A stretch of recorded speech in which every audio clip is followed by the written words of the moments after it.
سے زیادہ 500 دن سے زیادہ کا ٹائم گزر گیا ہے اور الحمدللہ وہ اپنی پوزیشن پہ قائم اور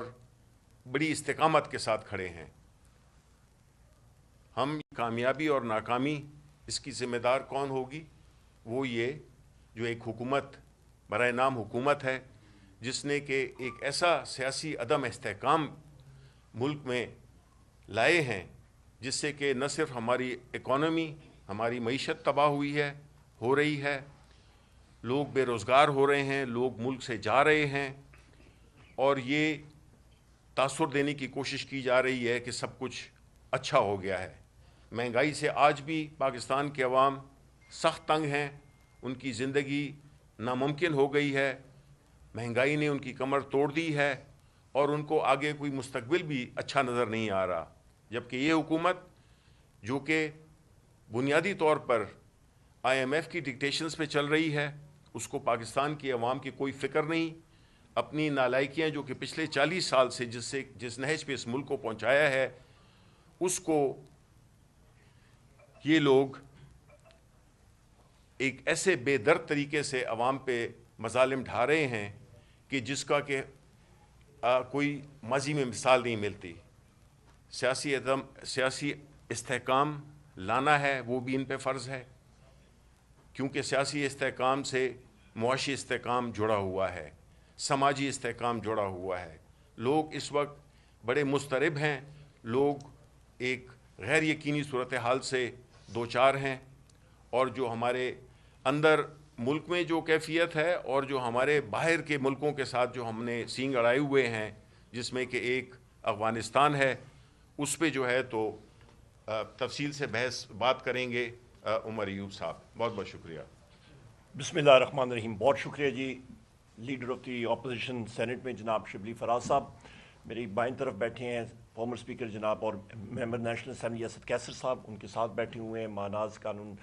دان جناب ڈاکٹر بابر روان صاحب جو فیڈرل منسٹر بھی رہ چکے ہیں لاء کے اور آپ کے پارلیمنٹری افیئرز کے، اور فارمر فائنانس منسٹر کے پی جناب تیمور خان جھگڑا صاحب۔ خواتین و حضرات، آج کی پریس کانفرنس کا آپ کو جو کانٹورز ہیں وہ میرے بڑے بھائی جناب شبلی فراز صاحب نے بتا دیے۔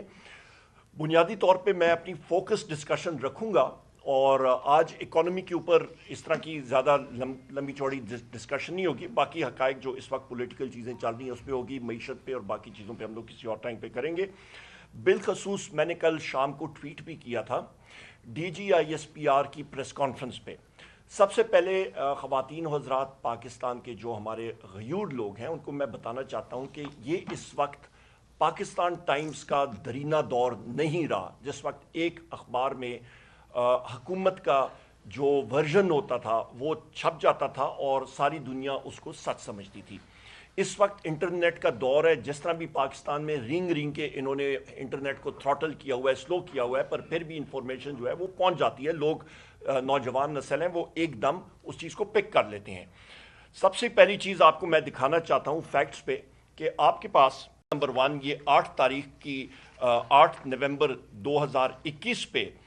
نمبر 1 آپ کو میں بتانا چاہتا ہوں جناب والا کہ جتنے آپ کے اپوزیشن اور گورنمنٹ کے لا میکرز تھے ان کو نے کانفیڈنس میں لیا، اور اس وقت ہماری پاکستان تحریک انصاف کی وزیر اعظم عمران خان صاحب کی گورنمنٹ تھی، اور اس وقت کے آرمی چیف جنرل باجوہ صاحب، اور اس وقت کے DGISI جناب فیض حمید صاحب، اور اس وقت کے DGISPR major general Babar Iftikhar صاحب، اور باقی جو لوگ تھے سینئر ملٹری قیادت وہ موجود تھی، اور انہوں نے بنیادی طور پہ جس وقت بریفنگ دی تو اس پہ میں یہ آپ کو انگریزی میں پڑھ کے بتا دیتا ہوں، اس کا ترجمہ کر دیتا ہوں۔ On the lawmakers demand to take parliament into confidence over the agreement with TTP. Sources said the army chief assured them that they would be taken into confidence. The sources said that the martyrdom of former Prime Minister Benazir Bhutto in a TTP attack also came under discussion during the briefing, adding that it was stressed that the agreement should be reached while keeping in view the sentiments of the families of the martyrs. Number 1, بنیادی طور پہ وہاں پہ ہم لوگ موجود تھے، اس وقت 3-4 ساتھی ہم لوگ،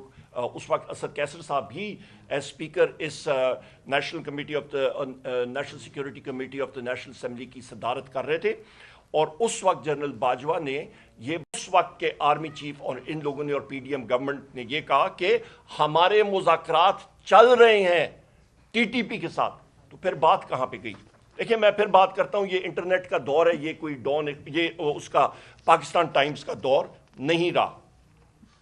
اس پہ ہم لوگ پھر آتے ہیں جناب ایگزیبٹ نمبر 3 پہ آتے ہیں، میں جلدی بات کرتا ہوں کیونکہ میرے ساتھیوں نے بات کرنی ہے۔